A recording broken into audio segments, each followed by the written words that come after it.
पाकिस्तान के ख़िलाफ़ ये वायरल प्रोपेगेंडा बड़ा चल रहा है कि पाकिस्तान के 4 नेबर्स हैं और चारों में से 3 के साथ उसकी नहीं बनती है, चाहे वो इंडिया है, चाहे वो अफगानिस्तान है और ईरान। उन्होंने कहा मसला पाकिस्तान में है। नवाज शरीफ की जानिब से भारतीय वज़ीर-ए-आज़म को कॉल करके पाकिस्तान पर हमला करने के हवाले से खुफिया कॉल का इंकशाफ हुआ है और नवाज शरीफ की इस खुफिया कॉल को पाकिस्तान की खुफिया एजेंसी की जानिब से रिकॉर्ड कर लेने का इंकशाफ भी सामने आया है और एक बहुत क्लियर मैसेज जो है वो ईरान को पहुंचा दिया गया है। इस सब के अंदर खित्ते में कशीदगी बढ़ने के इम्कानात के पेश नजर चीन की भी स्टेटमेंट जारी हो चुकी है पाकिस्तान और ईरान दोनों के लिए। पाकिस्तान की हुकूमत ने आज ईरान के जो सफीर हैं उनको मुल्क से निकाल दिया है। जो इस्लामिक कंट्री जिसको हम अपना ब्रादराना कंट्री कहते हैं वही हम पर जो है वो अटैक करी जा रहे हैं। पता नहीं ऐसी आखिर क्या गलती हो चुकी है कि वो भी हमारे जो है वो दुश्मन बनते जा रहे हैं। इंडिया के साथ भी इसका मसला है, इसका अफगानिस्तान के साथ भी मसला है, इसका ईरान के साथ भी मसला है।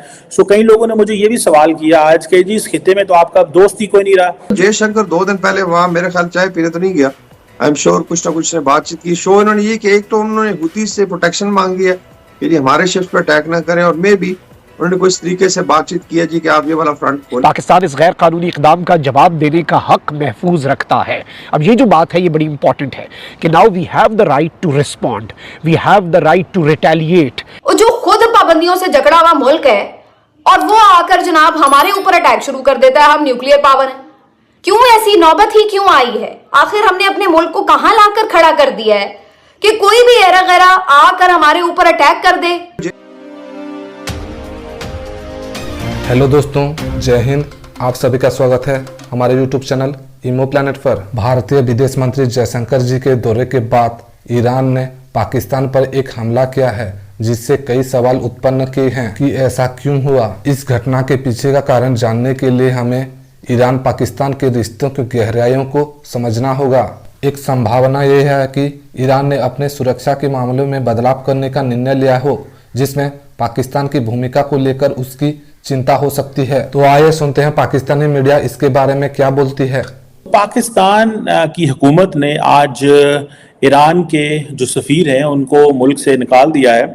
इत्तेफाक से वो पहले ही मुल्क से बाहर थे, वो अपने वतन वापस तेहरान में थे। शायद इसकी में एक वजह यह भी हो सकती है कि ईरान की हुकूमत ने उनको बुला लिया हो वापस, ये जानते हुए कि वो ऐसी कोई कार्रवाई करना चाहते हैं। तो अगर फुल एम्बेसडर मुल्क में मौजूद हो तो उसको जारी बात है फिर हुकूमत बुलाती भी है, निकालती भी है अगर, तो एक इंसल्ट होती है ऐसे। तो वो शायद ये फोर्स ही कर रहे थे कि पाकिस्तान जो है ये कर सकता है।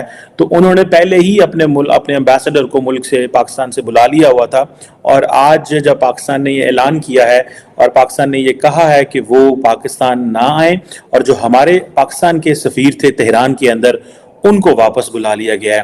पाकिस्तान ने इसको ये कहा है कि ये सॉवरेनिटी की वायलेशन है। लेकिन मैं अगर इसको थोड़ा सा क्रिटिकल होकर सोचूं और देखूं तो देखें पाकिस्तान के जो ताल्लुकात हैं वो 3 नेबर्स के साथ खराब हो गए हैं। इंडियन मीडिया पूरा फोकस में था कि जी आप किसी तरीके डाइवर्ट करें, पाकिस्तान की तरफ लाया जाए।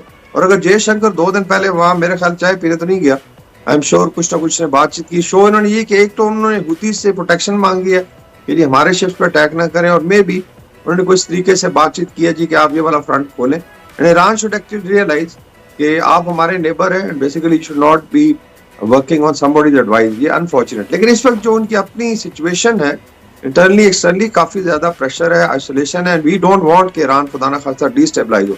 लेकिन अगर आप इस तरीके से करते हैं एक न्यूक्लियर पावर से आप एक्सपेक्ट करते हैं कि हम चुप करके बैठ जाएंगे, वी आर रिस्क पे मासूम जाने भी गई हैं, तो पाकिस्तान का रिस्पांस भी आ सकता है and things can escalate. So they have to realise इस चीज को मैनेज किया जाए। सब इस चीज का हमने ये देखा है कि सोशल मीडिया और जो भारतीय मीडिया है वहाँ पर पाकिस्तान के ख़िलाफ़ ये वायरल प्रोपेगेंडा बड़ा चल रहा है कि पाकिस्तान के 4 नेबर्स हैं और चारों में से 3 के साथ उसकी नहीं बनती है, चाहे वो इंडिया है, चाहे वो अफगानिस्तान है और ईरान। उन्होंने कहा मसला पाकिस्तान में है कि यहाँ से टेररिस्ट एक्टिविटीज़ होती हैं तो उनको रिबटल होता है। तो इस किस्म के मौके का फ़ायदा उठाते हुए इंडियन मीडिया हो, सोशल मीडिया वो बहुत एक्टिव हुआ है, जिसमें आई थिंक जो परसेप्शन बनाई जा रही है काफ़ी पहले की है।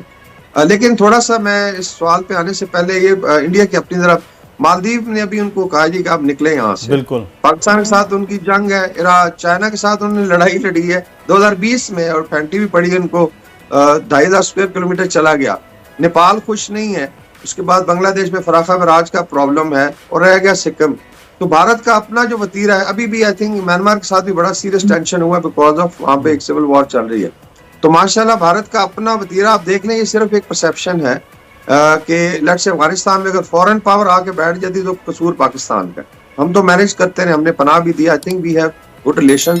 द ओनली थिंग, अच्छा मुझे अफसोस है सिर्फ अपने सोशल मीडिया, स्पेशली एक पॉलिटिकल पार्टी जो वो कहते हैं ना, लीव नो स्टोन अनटर्न, कि मौका मिल जाए और अभी सारा ब्लेम डाल दें मिलिट्री ने क्या कर लिया, और इंसाइट करें, अंदाजा करें कि बजाय कूल डाउन करने के इमेजिन करें। मुझे लगता है कल खुदा ना खासा भारत साथ जंग होगी तो पीटीआई की सारी सोशल मीडिया टीम जो है ना वो दिल्ली के साथ होगी, और I think they should be taken. बिल्कुल, और यही अफसोसनाक अमर है, रात से हम यही देख रहे हैं कि इस एक सियासी जमात के लोगों का पूरा फोकस कहीं होना चाहिए तो और कहीं और हो गया।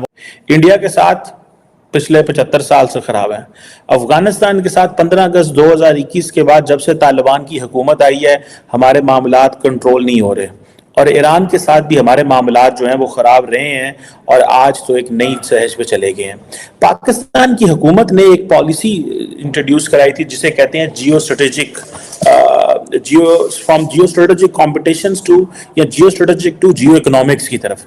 और इस पॉलिसी में बेसिकली पाकिस्तान चाहता यही था कि किसी तरीके जो पाकिस्तान जो है वो ट्रेड जो रिलेशंस है वो बढ़ाए खित्ते के बाकी ममालिक के साथ, और हम जियो स्ट्रेटेजिक कॉम्पिटिशंस में ना पड़े और आगे की तरफ जो है वो जाएं और ये चीज़ें हों।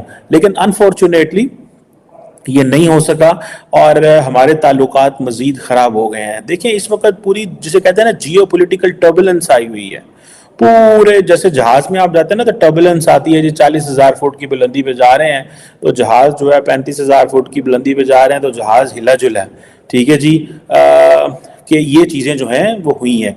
अब ये जो क्वेश्चन है जैशुल अदल का, जो कि जिसे वो कहते हैं ना, जिसे वो कहते हैं कि ये एक और चीज़ है, ठीक है जी।